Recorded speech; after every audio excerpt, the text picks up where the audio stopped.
ಕಾರ್ಮಿಕರಿಗೆ ಕನಿಷ್ಠ ವೇತನ ಅನ್ನೋದು 31,000. ನಮಗೆ 31,000 ಸ್ಯಾಲ್ರಿ ಕೊಡಬೇಕು ಅಂತ ನಾವು ಇವತ್ತು ಒಂದು ಇದನ್ನ ಅದಕ್ಕೋಸ್ಕರನೇ ನಾವು ಸ್ಟ್ರೈಕ್ ಮಾಡ್ತಾ ಇದೀವಿ. ಇನ್ನೊಂದೇನಂದ್ರೆ ಹೆಣ್ಮಕ್ಳಿಗೆಲ್ಲ ನೈಟ್ ಶಿಫ್ಟ್ ಮಾಡಬೇಕು ಅಂತ ಕೇಂದ್ರ ಸರ್ಕಾರ ಮತ್ತೆ ರಾಜ್ಯ ಸರ್ಕಾರ ಒಂದು ರೂಲ್ಸ್ನ ಜಾರಿಗೆ ತಂದಿದೆ. ಪ್ಲೀಸ್ ದಯವಿಟ್ಟು ಕೇಳ್ಕೊತಾ ಇದ್ದೀವಿ. ನಾವು ಇಷ್ಟು ವರ್ಷದಿಂದ ಕೆಲಸ ಮಾಡಿದ್ದೀವಿ ಕಂಪನಿಯಲ್ಲಿ. ನಾವು ಇಷ್ಟು ವರ್ಷ ಆದಮೇಲೆ ಈಗ ಫ್ಯಾಮಿಲಿ ಇದ್ದಾವೆ, ಅತ್ತೆ ಮಾವ ಅಪ್ಪ ಅಮ್ಮ ಎಲ್ಲರೂ ಇದ್ದಾರೆ. ನಾವು ಅವ್ರನ್ನೆಲ್ಲ ನೋಡಿಕೊಂಡು ನಾವು ಕೆಲಸ ಮಾಡೋದಕ್ಕೆ ನೈಟ್ ಶಿಫ್ಟು ತುಂಬ ತೊಂದರೆ ಆಗ್ತಾ ಇದೆ. ನಮಗೆ ನೈಟ್ ಶಿಫ್ಟ್ ಮಾಡೋಕ್ಕಾಗಲ್ಲ. ನಮಗೆ ಒಂದು ಸಪೋರ್ಟ್ ಮಾಡಿ ಅಂತ ನಿಮ್ಮ ಹತ್ರ ನಾವು ವಿನಂತಿ ಮಾಡ್ಕೊಳ್ತಾ ಇದ್ದೀವಿ. ಈ ದಿನ ನಾವೆಲ್ಲ ಸೇರಿ ಸಂಘಟನೆ ಕಡೆಯಿಂದ ಹೋರಾಟ ಮಾಡ್ತಿದ್ದೀವಿ. ಏನಕ್ಕೆ ಮಾಡ್ತಿದ್ದೀವಿ ಅಂತ ಎಲ್ಲರಿಗೂ ಗೊತ್ತಿದೆ. ದಯವಿಟ್ಟು ನಮ್ಮ ರಾಜ್ಯ ಸರ್ಕಾರ ಮತ್ತು ನಮ್ಮ ಮ್ಯಾನೇಜ್ಮೆಂಟ್ ಏನಿದೆ ಅವ್ರಿಗೆಲ್ಲ ನಾವು ಬೇಡಿಕೊಳ್ಳೋದು ಏನಂತಂದರೆ, ಈಗಾಗಲೇ ನಾವು ಕಷ್ಟಪಟ್ಟು ಇಷ್ಟು ವರ್ಷಗಳಿಂದ ಕೆಲಸ ಮಾಡ್ತಾ ಇದ್ದೀವಿ.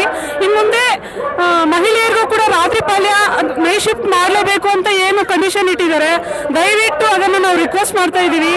ಏನಂದರೆ ನಾವು ಇಷ್ಟು ವರ್ಷಗಳಿಂದ ಕಷ್ಟಪಟ್ಟು ಕೆಲಸ ಮಾಡ್ತಿದ್ದೀವಿ. ನಮಗೂ ಫ್ಯಾಮಿಲಿ ಮಕ್ಕಳು ಎಲ್ಲ ಇದ್ದಾರೆ, ಅತ್ತೆ ಮಾವ ಅಪ್ಪ ಅಮ್ಮ ಎಲ್ಲ ಇದ್ದಾರೆ, ಜವಾಬ್ದಾರಿ ಜಾಸ್ತಿ ಇದೆ.